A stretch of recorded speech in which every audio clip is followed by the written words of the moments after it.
Hello guys, welcome to my channel. Today in this video I'm going to show you how to fix blue screen error, that is KMODE exception not handled. So if you are receiving this error message, then please follow the steps shown in this video. Now there are two scenarios. One is that your computer is booting up and then you can go ahead and perform this step. Now if your computer is not booting up, there is nothing much we can do. We have to go ahead and follow these steps. So let's go ahead and start. So the first step is to go ahead and disable ELAN service if your computer is booting up. So go to the start menu, then click on the power icon, and then while holding the shift key on the keyboard, click on restart. So make sure that you are pressing and holding the shift key on the keyboard and then click on restart, and that will take you to advanced option. On choose an option screen, go ahead and click on troubleshoot, then click on advanced option, then click on startup settings, then click on restart. On this screen, press number 5 or F5.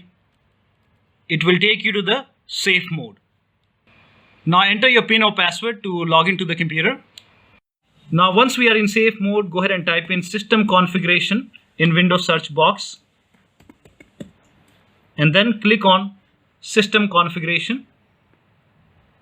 Go to the services tab. And then click on hide all Microsoft services, put a check over here, and then go ahead and find ELAN service. So over here you will find ELAN service. Go ahead and uncheck that box and then click on apply, then click on OK, and then restart your computer.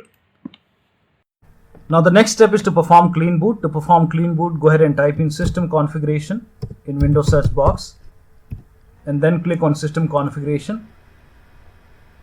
Go to the services tab, put a check on option which says hide all Microsoft services, then click on disable all, then click on apply, OK, and then restart your computer, and that should go ahead and fix the problem. Now also make sure that you update your Windows 10. So go to the start menu, then click on the settings icon, then go to update and security, and then click on check for update. And once the update is installed, restart your computer, and that should go ahead and fix the problem. But still you're facing the problem, then go ahead and update your Intel drivers using Intel driver and support assistant. So copy this link.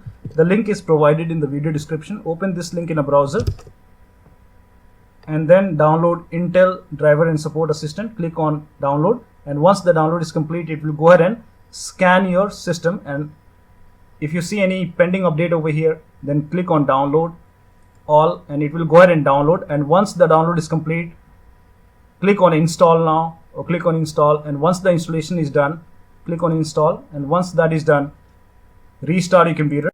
Now also make sure that you update all your system drivers from your system manufacturer website. So if you have a Dell computer, go to Dell website. If you have Lenovo, go to Lenovo. If you have HP, go to HP website and download and install all the drivers from your website, and that should go ahead and fix the problem. Now in case if your computer is not booting up to the Windows, then you can go ahead and follow these steps. So perform system restore outside the operating system. For this you have to go ahead and shut down your computer. So if your computer is on, go ahead and shut down your computer.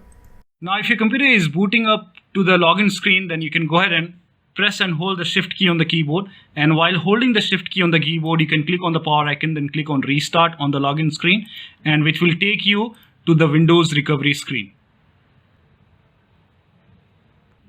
Now, if your computer is not even going to the login screen, in that case, you can go ahead and shut down your computer, and you have to go ahead and start your computer. And as soon as you start the computer, then when you see the power light on the power button, you go ahead and shut down the computer immediately.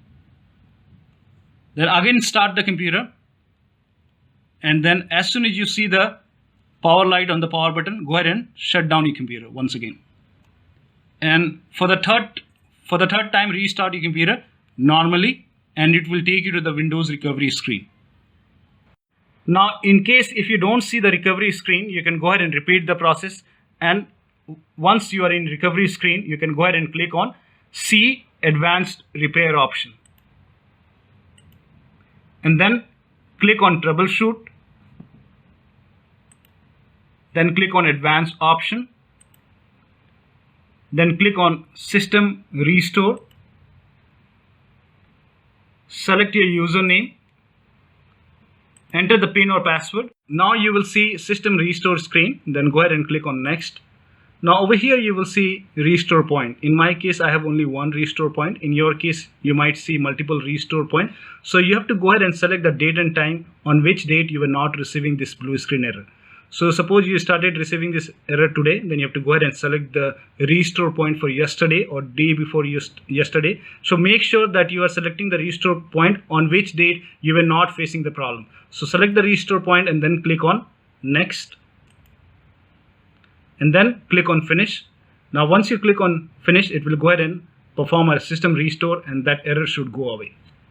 Now in case system restore does not work, then click on troubleshoot. So come back to the Windows recovery screen, follow the same step, and once you are in recovery screen, click on troubleshoot and then click on reset this PC. Now here are two options. The first is keep my files, the second is remove everything. Now when you select the keep my file option, all the application and the settings will be lost, but you will not lose any personal data on the computer. The application you will lose, but it will keep your personal files. But when you select the remove everything option, you will lose all the data on the computer and you have to start it from the scratch. Now select your username, enter the password and then click on continue. And then follow the on-screen instruction to reset your computer, and that should go ahead and fix the problem.